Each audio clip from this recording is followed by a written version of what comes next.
Good afternoon, ladies and gentlemen. Welcome back to another session, uh, which is lecture 7, week 7, quantitative forensic toxicology. So, what we've been doing so far almost all falls on the in the field of qualitative, نوعية. Okay, today we're going to focus on quantitative, الكمية, how much. Okay.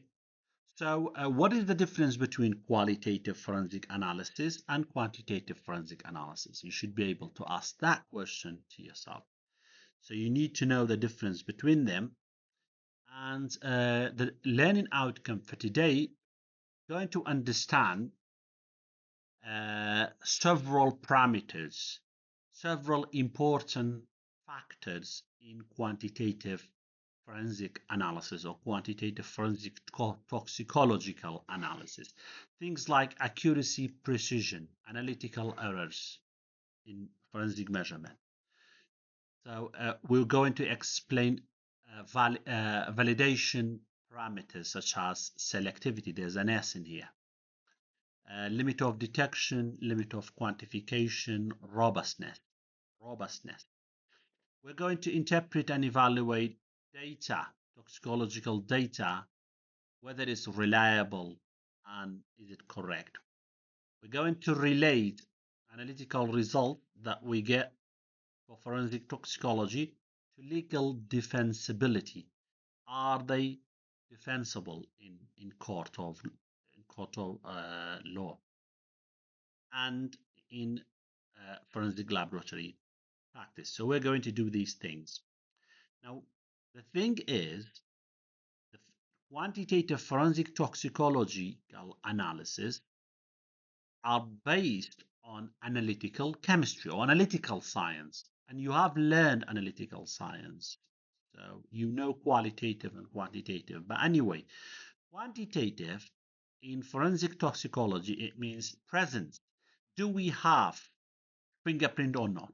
Do we have DNA or not? Do we have blood spatter or not? So, do we have the evidence? Is the evidence there? Is it present? Yes, that is just an answer. Qualitative. But quantitative, we're looking for concentration, for numbers. How much? So there is a specific drug there. How much? So the core function of quantitative forensic toxicology is measurement of drug or toxin concentration. The concentration of the drug or the toxin. So what happens? Has somebody been poisoned? How much? Do we have alcohol in somebody's system? A suspect, drink and driving suspect, a murder suspect. Do we have it? Yes, we have alcohol. But how much? What is the concentration? Is it above the legal limit or below the legal limit or right at the legal limit? What is it? So quantitative forensic toxicology is very important, paramount. Okay. The output is results are expressed numerically. Numerically means in numbers. We get it in number. What is the requirement?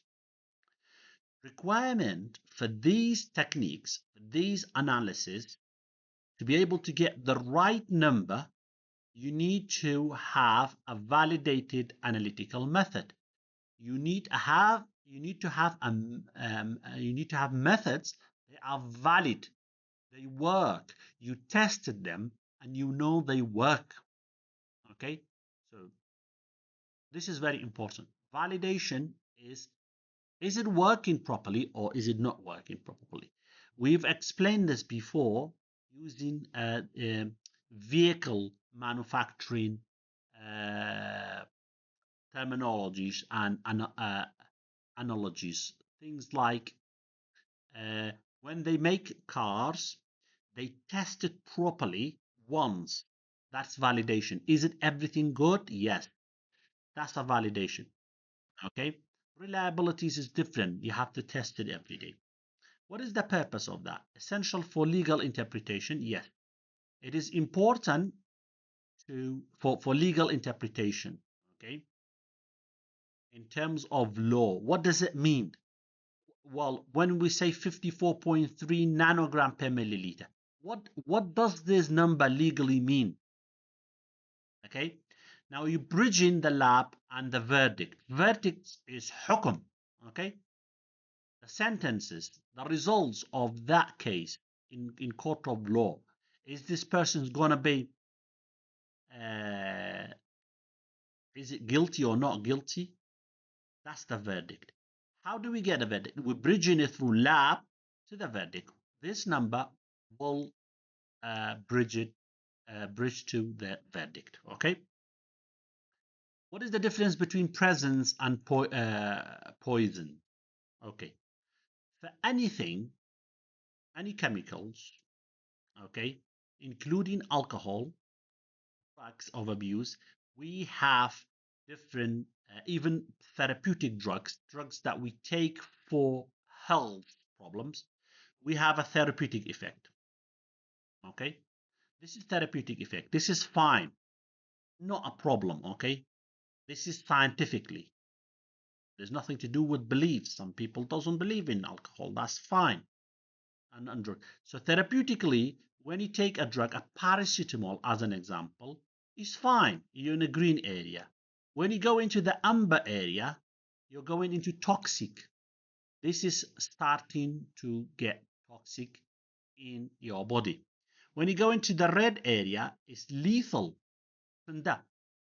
Okay, this can kill. This level can kill. Okay, so you need to be careful.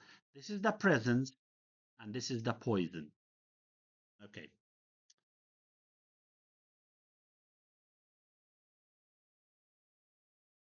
Quantification, finding out how much will determine the outcome.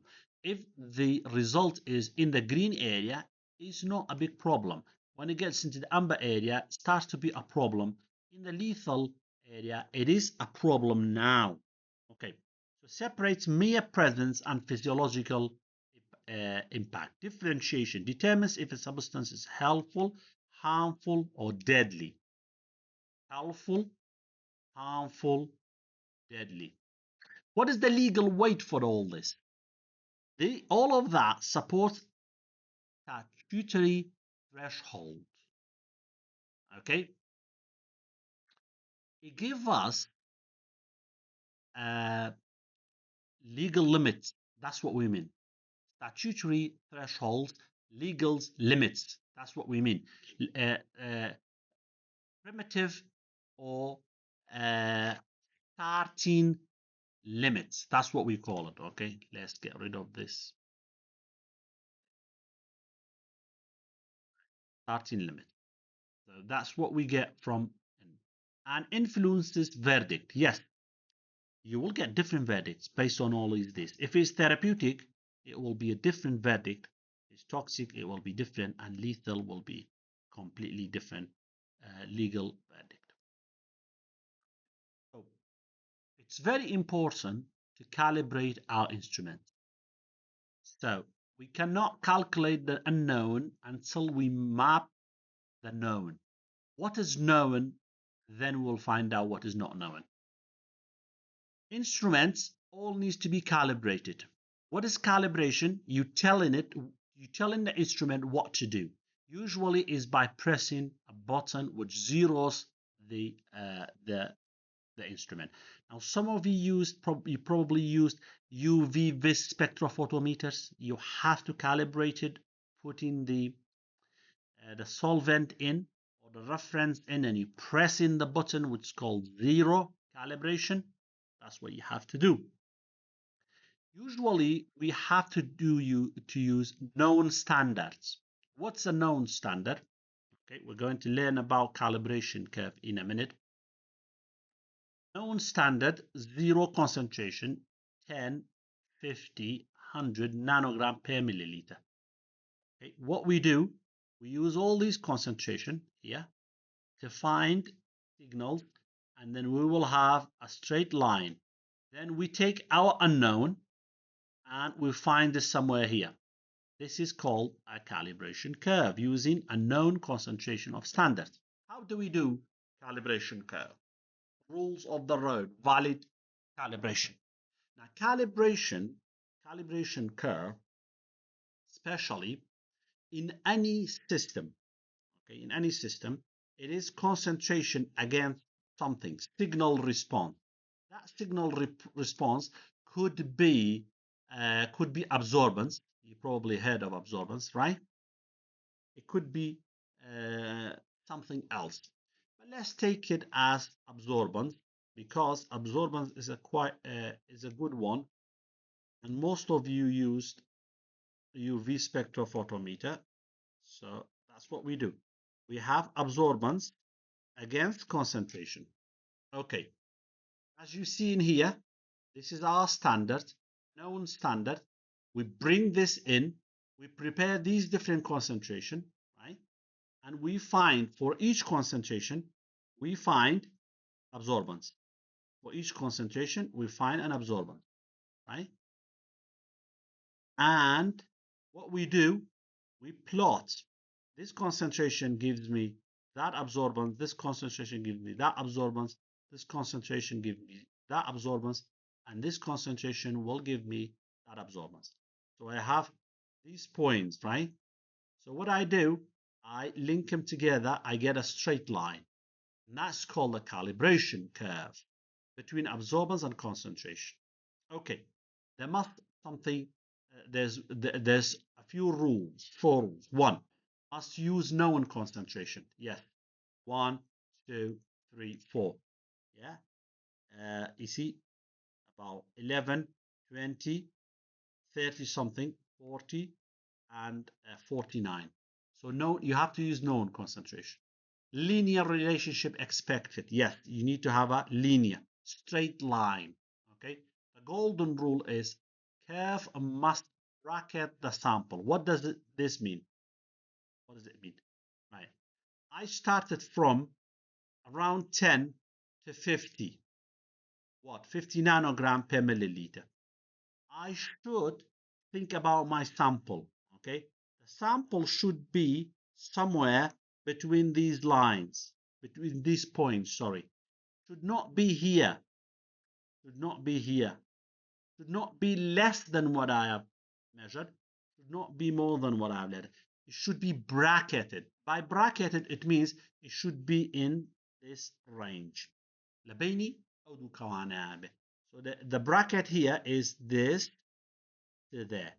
And that concentration of the unknown should be somewhere in between here. Okay?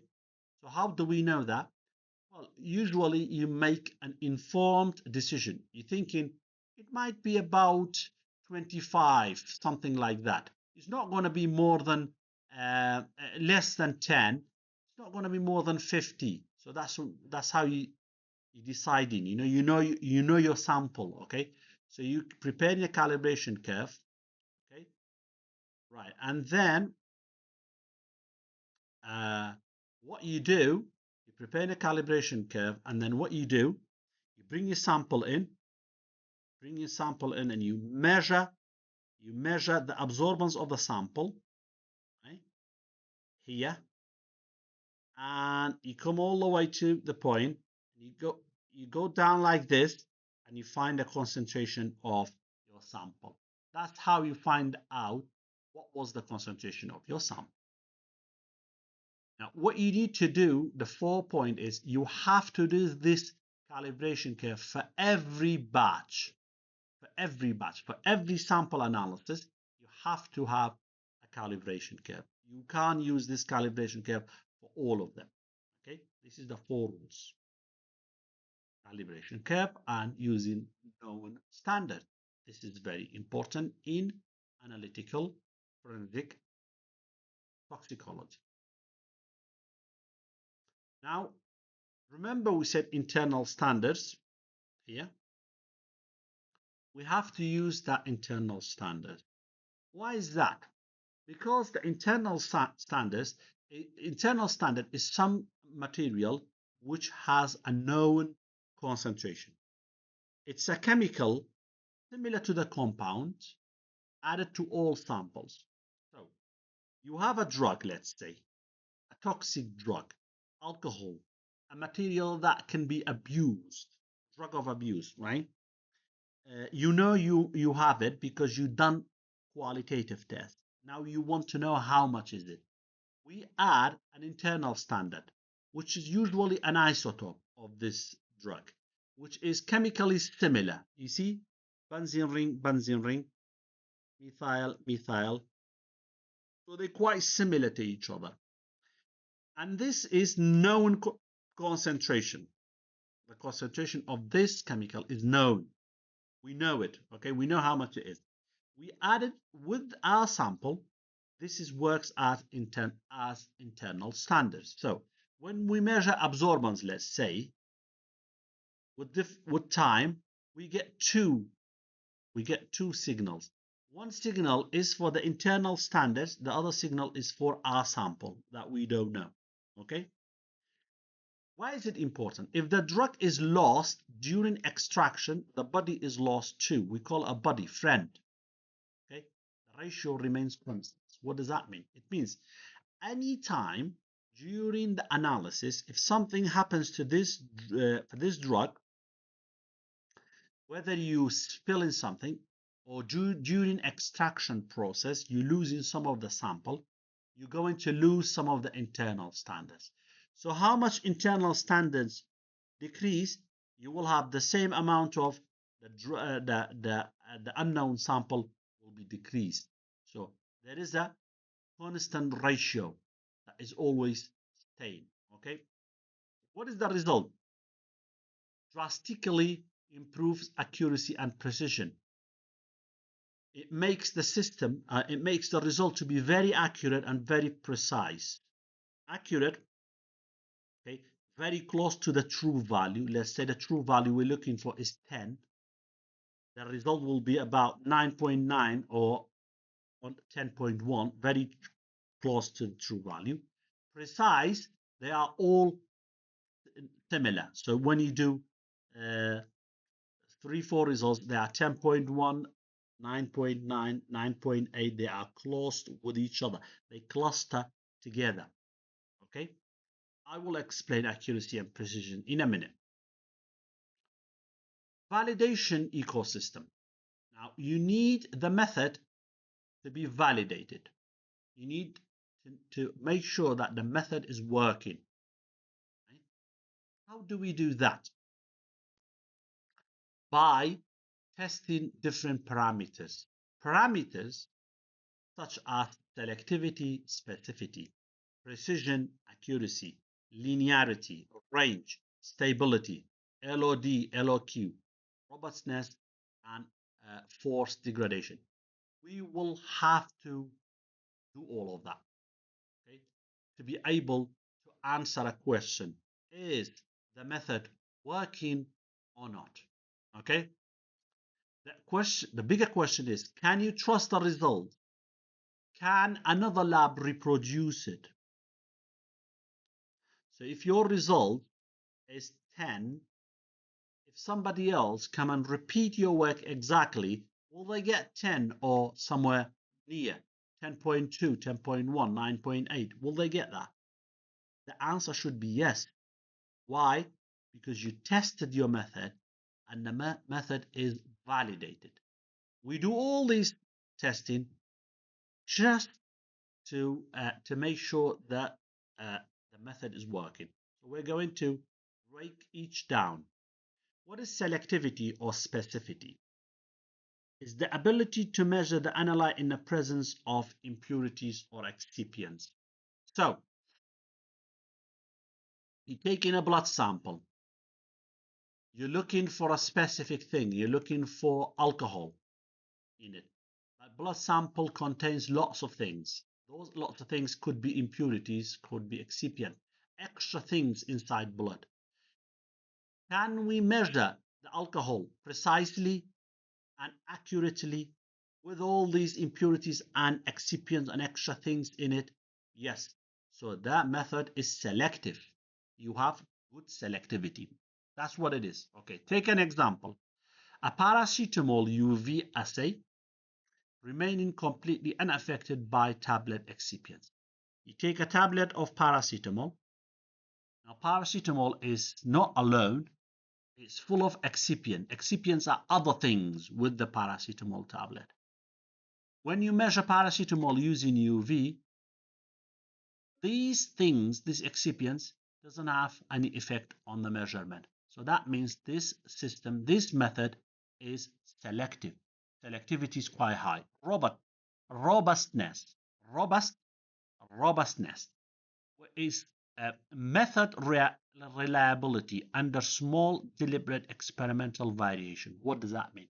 It means you have a method, a UV maybe, microscopy, something, okay, and when you change small change of something on purpose, the method is reliable. The method, it will give you exact results, such as changing pH, minus and plus a little bit, changing a little bit to temperature. You're doing it at 25, well, at 27 it's the same thing. At 23 it's the same thing. So the method is reliable. When a method is reliable, we call that is a robust. Toxicology. Okay? Mobile phase composition, other things that you can change. What is the risk with selectivity? Quality control risk. Poor selectivity directly yields false assay values. What does that mean? It means if you have low selectivity, if your method is not very selective, then you will have a false result. A false result is not good. In case of robustness, if it is a robust, then a robust method, a method which is reliable and robust, equals stable, predictable quality control performance. It means the performance and the results of quality control is predictable. You know what will be happen, expected, and it will be stable result as well.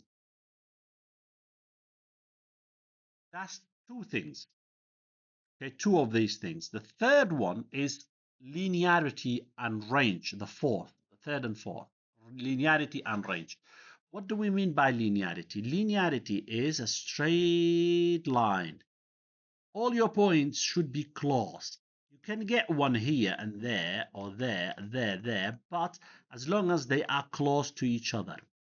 Now, usually what we do, we use Excel to find y, the equation, and to find r square. Regression is a parameter to measure linearity of graphs, how linear, how straight line it is. So if r square, which is a regression, close to 1, it's almost perfect linearity, and that's what we want a perfect linearity. So linearity instrument response is directly proportional to analyte concentration. What does that mean? It means if you have a linear, which is 0.9997, almost 1, this is superlinearity. It means this instrument, this instrument will answer to concentration directly. As concentration increase, the response will increase as well. So you get this, you see, as you increase in concentration, the absorbance, in this case peak area or whatever, it will increase. So this is a direct proportionality. What about range? The specific working concentration where accuracy and precision remain acceptable. Okay, this is what range is. Right? You work in between 0 to 100 microgram. So that's the range you're working at. In this range, you have good accuracy and good precisions. Good accuracy means close to the true value. The true value could be 10. And precisions means they're all clustered around that true value. So typically, we accept R square of almost 1. Anything closer to 1 is better. Now, two other things, right? Lower bounds, quantification and detections. Two things that we take it very importantly. So if this is the amount or concentration or anything in concentration, percentage weight, percentage volume, ppm, ppb, anything, and you get measured intensity. Let's say this is, as an example, this is absorbance. Okay, we will get three area. One area which is right from here below this area, anything below here, you see this curve, this is called limit of detection. Detectable but not quantifiable. Okay, this is the limit, the concentration from here. See this concentration, that range, it is detectable. It means the system or the method can detect from this point to that point, but cannot quantify it. It won't be able to tell you how much. It will tell you it is present, detected, but it won't tell you how much is present. Okay, but from here,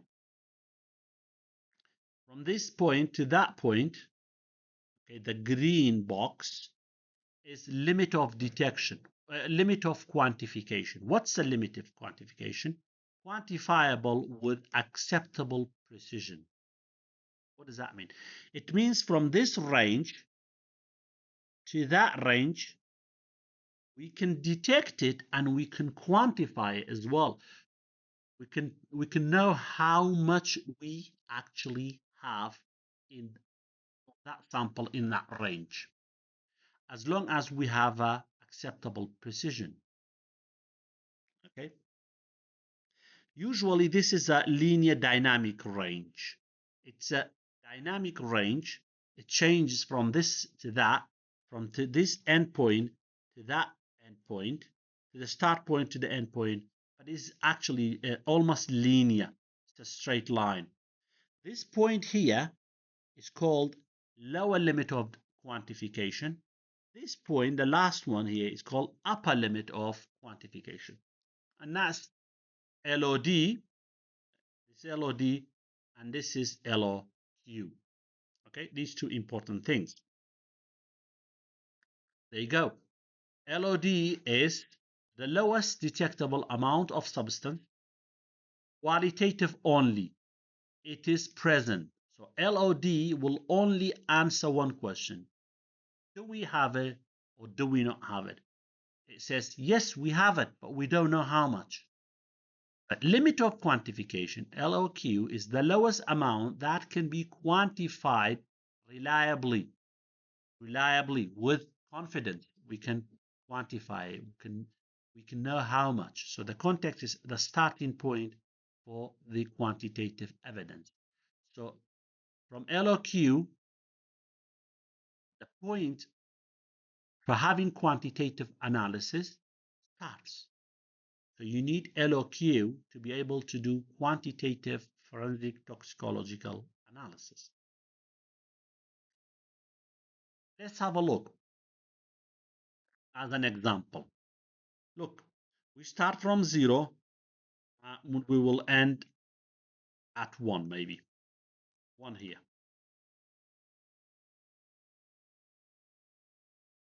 Okay? 1 here. Now, up to the blue, the gray area, up to 0.14, this is below LOD. Result is not detectable. Imagine somebody's drunk alcohol, but is so little, between 0 to 0.14 microgram per milliliter. This is not detectable. This is not nothing. Okay.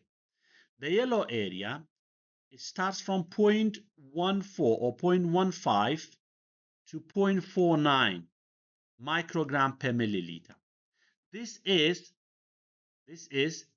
between limit of detection and limit of quantification. Meaning this is LOD. This means this result is detectable. We can see it. We know there is alcohol in the system of this person, but we don't know how much because it's not enough. It's less than 0.49. So that is fine. We know it is, but we don't know how much. Anything above 0.5, okay, to 1, let's say, above 0.5 and above, it's the LOQ. Why is it LOQ? It is the limit of quantification. That means from here to there, let's say the person drank alcohol enough that we find a concentration of 0.55 microgram per milliliter. This is LOQ. We can detect it and we can quantify it. We know how much is it as well. And this is very important. Okay. Result is approved for valid quantitative reporting. Then we can do a proper quantitative report about it because we have the number and we do need number to report results. Now, analytical errors, ladies and gentlemen, every single analytical result contains errors. There is no any result without errors. But what do? We have to identify, find out what types of error it is, minimize it, make it as small as possible, and control it. Okay, keep it in a range, not let it go up or too much down. Okay, the types of errors we have, I think you probably learned this in analytical chemistry as well. Gross error, systematic error, random error. Basically, gross error is major obvious mistake, human or equipment failure, uh, electricity cut, power cut, your errors, you spilling something, or you overheating something, or you overcooling something, or you using a wrong dilution factor, you spilling some sample, the instrument malfunction. Okay, there's twice of it. That means the instrument is not working properly. These are all gross errors. These results are rejected by all means. You cannot accept them and you cannot fix them. The analysis needs to be repeated. The data will be discarded. The data is not reliable and we're not going to trust these data. Systematic errors. Systematic errors is consistent deviation in one specific direction or bias. It's the type of error which you always have it. It's in the system, such as uncalibrated balance. You have a balance, you weighing something, you're not calibrating it. You just put in the powder on it, and that's a systematic error. We're using incorrect blank, using a blank, but it's not correct. You're not doing instrument. You're not calibrating the instrument properly. Okay, you're not pressing 0. This is a systematic error. Okay. The results are precise but not accurate. What does that mean? It means the results is not close to the true value, but the results you get in there are all clustered together. They're close to each other, but they're not close to the true value. You're not getting the exact value you're looking for, but every time you repeat it, you're getting similar results. Albeit there is some errors in that result. Random errors. This is unpredictable fluctuation and unavoidable variability. What does that mean? It means things is not in your hand. You don't expect ups and downs. Something happens, something changes that you can't avoid, such as pipetting variation. You're using a different type of pipette today, tomorrow you're using another type of pipette. The pipette has some errors involved with it. Instrument noise. Some instrument creates noise. They have different noises, which is not signal, just noise. Minor environmental changes, such as a bit of a wind. A little bit of wind comes in, the door opens, or something, shutting a door or uh, creating some waves, and this will interfere with your results. This is called a random error. It's not every day. The results are imprecise. It means they are not close to each other. Okay. The moment you get electricity going down, okay, fluctuates, the instrument does a dip, but then after that it's fine. So this result is not close to the rest of them. We call it imprecise. Okay, so gross errors is a fatal flaw, it's a serious one. You need to discard the result. They are not corrected statistically. You cannot repeat. They say, I'm going to repeat it 4 or 5 times and minimize this error. You cannot do that with statistics. The data is thrown away. It's not accepted. Systematic errors, it means you get in, this is the true value here, but what you get in here. You hit in here all the time. But you are precise. You always get in the results around here, but they are all far away from the true value. Therefore, they are inaccurate, but they are precise. Okay, that's what we call it. Systematic errors. What about random error? Random error, this is the true value. You're thinking you should be able to get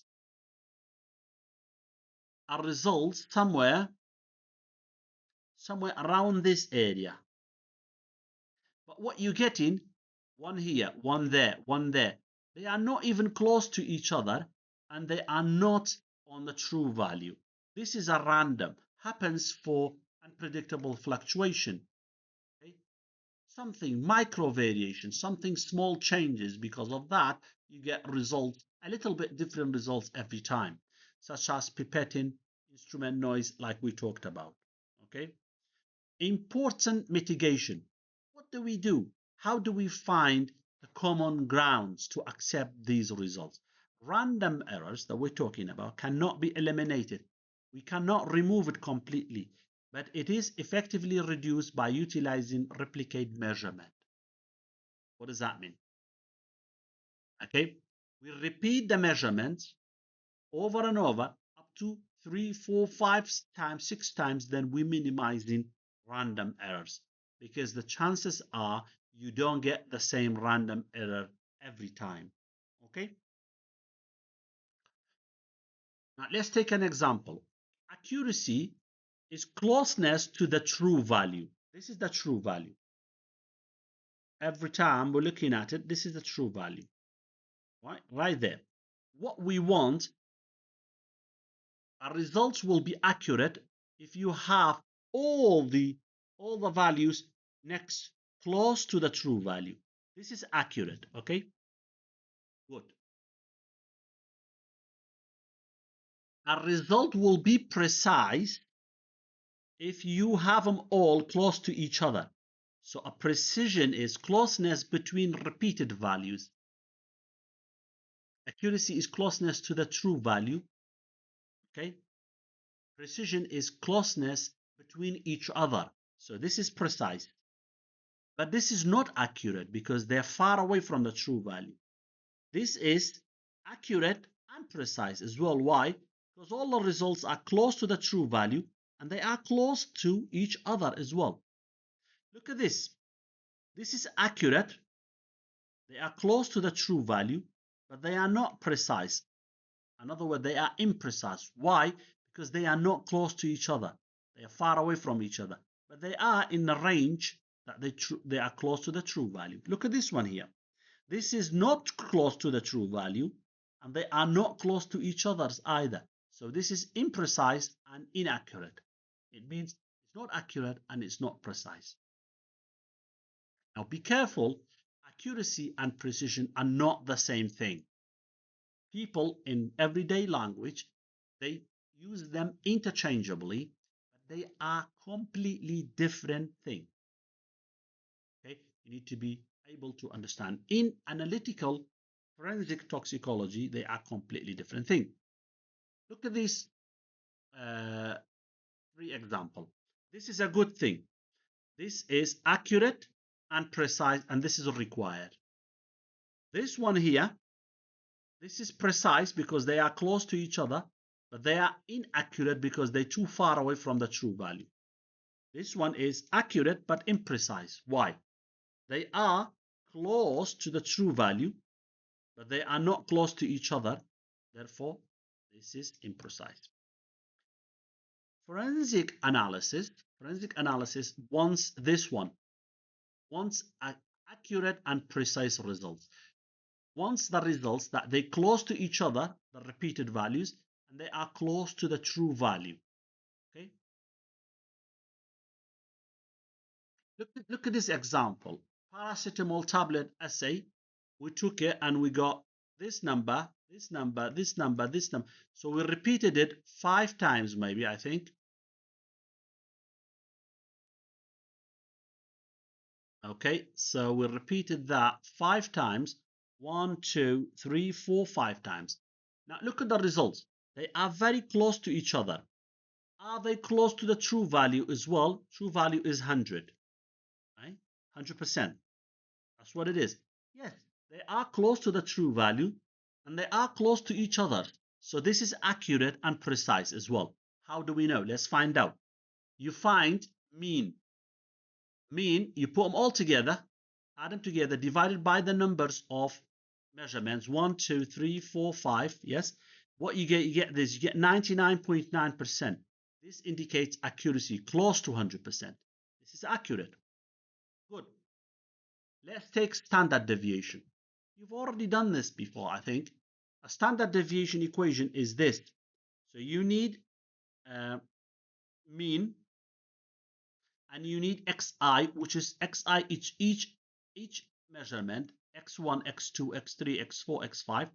What we do, we take xi minus x bar and we square it. You see, because it's square, and we get these results.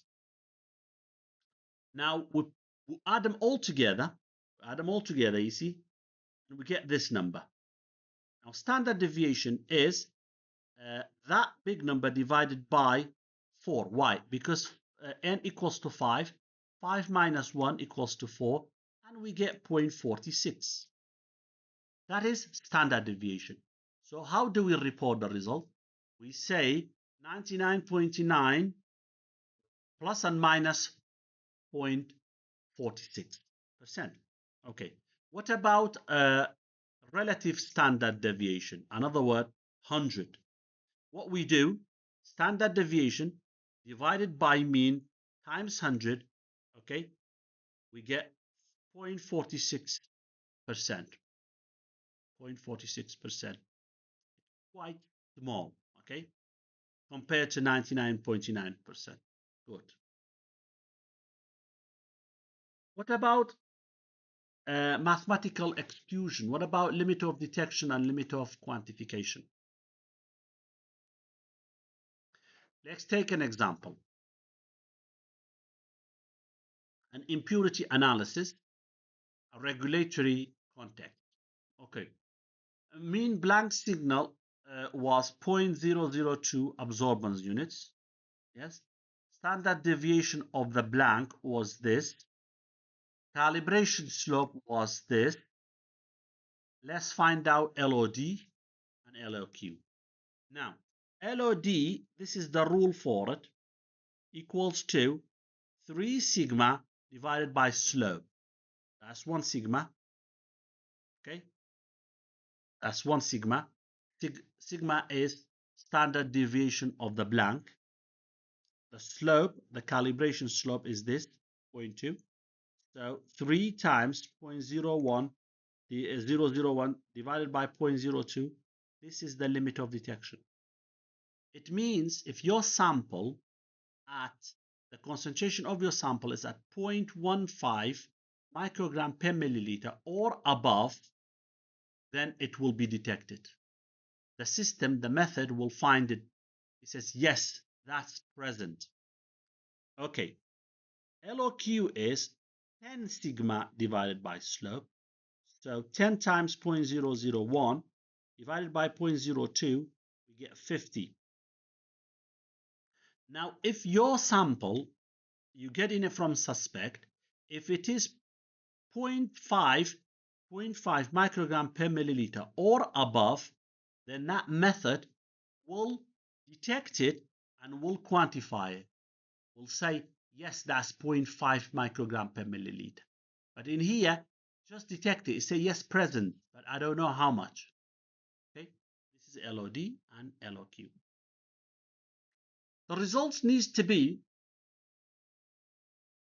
reflecting the uncertainty. What does that mean? You get 99.2%. You must have the error reported with it, minus and plus 0.2%. You can't just have that number. Okay.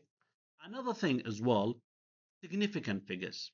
Significant figures needs to be close to each other. So look at this number.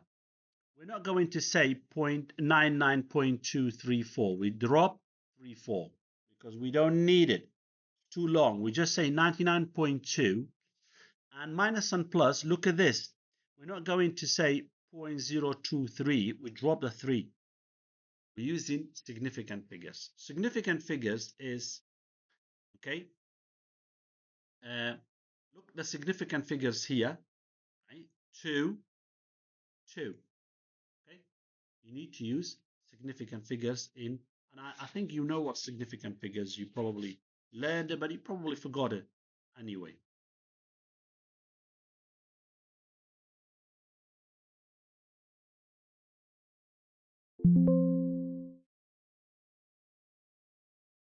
Okay, still recording. I think we haven't got much left. Right. Measurement as uncertainty.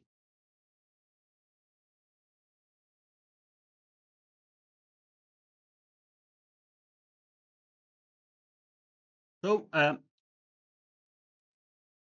every result will have some uncertainty with it, some errors with it, any number. This range has to be estimated. We need to know how much is it and report it.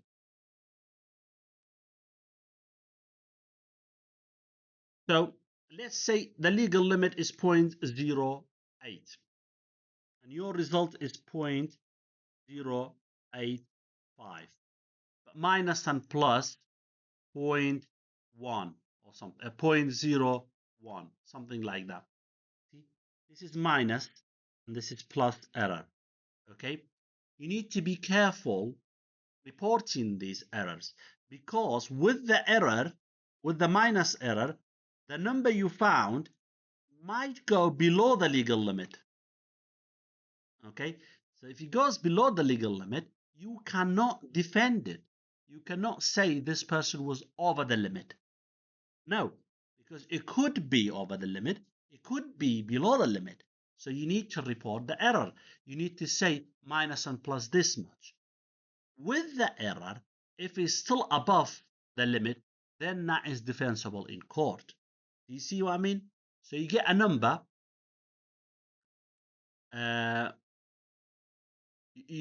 Let's say you get a number, something like the legal limit is 0.008.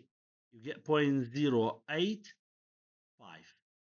Okay, this is clearly above. You see, above that number. So that means this is guilty. Why? Because the legal limit is 0.008, but you have this person was 0.085. What about error? Minus and plus what? If it is minus and plus 0.005, right? Take it away, or even 0.006, take it away. What do you get?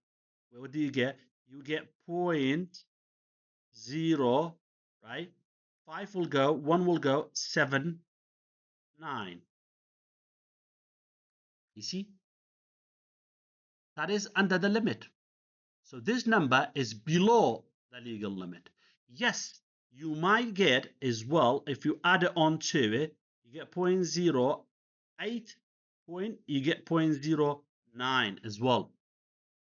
It could be 0.09, which is above the limit, or it could be 0.0 0.79, which is below the limit. Then that creates some doubt. So you need to be careful.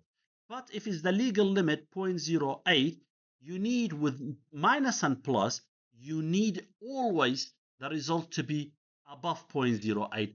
Then that's defensible in court. Okay, let's take an example, analyzing the sample. You take in a blood sample and you analyzing for methamphetamine. Methamphetamine is a special illicit drug, and the measurement concentration is 0.9 milligram per liter. What does that mean? It means you found this much in this suspect's blood. The legal limit or the therapeutic reference is this. So anything above 0.8, is not therapeutic anymore. It is starting to get toxic and dangerous. Okay, this person actually in the limit. So we have a number 0.9 and the safe range is 0.8. What is this conclusion? Okay, let's have a look. Okay, up to 0.8, it's green. It means it's therapeutic, it's fine. Anything above it is toxic or supra-therapeutic, above therapeutics. Anything above 1.4 is lethal, is deadly. Now this person at 0.9, what does that mean? The verdict, the result of this is the verdict, the court will decide this is potential toxicity. It could be toxic. The result is supratherapeutic and above therapeutics, suggests harm, but does not definitely prove lethal overdose without further contact. It doesn't prove that this is deadly, but it proves it is toxic. It is above the legal limit. Okay.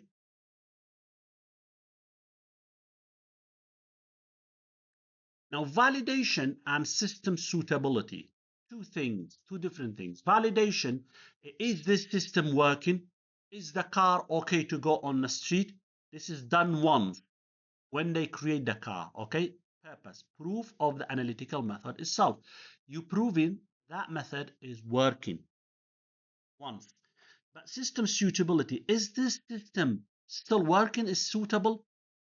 The answer should be frequently. You have to test, you have to do this test before every run. Now imagine your car manufactured in Mercedes or BMW or Ford, they test it for validation. Is it a good car? Safe? Yes. And they sold it and they give it to you. You're not going to test for validation every day. Okay. But suitability is a different case. Every day before you go in on a street, you turn in the ignition on, you're going to check every run, every time, no matter is it morning, night, or anything. Is this car suitable to be driven? If the answer is yes, then you can go drive it. But if it's not, you should not drive it. So it's the same thing. Is this system suitable to be used now? Yes, you can use it. But the validation is done once. You're not going to do it every day. Purpose of system suitability is ensure the specific instrument's performance is acceptable today for this run, for going to work, for going to the market, the car, okay? We have different things. HPLC, we have UV. UV baseline, stability, wavelength, accuracy, these kind of things. Let's not make it complicated. What is your job? Your job is you make sure you have a valid calibration, mathematical foundation. You have the correct numbers. You have the correct curve. You have the correct R square. Okay, all these things you have to use quality control, the ongoing reality check. You must abide by the quality control rules, and you always make sure that QC is obeyed. Okay. Report uncertainty. You must report any errors. Honest admissions of error margins. What is it? Minus and plus what? You must report it, whether acceptable or not. You're not going to remove or hide errors. Avoid overstatement. Never say something extra. Stick strictly to what the science proves. So if it's zero point 0.9, you say it's 0.9. You're not saying 0.91. You never say this is toxic. This is over the limit. You just say this is zero point 0.9. That's it. Leave it. It's not our job to give a statement on the results. Okay, we're just doing analytical tests.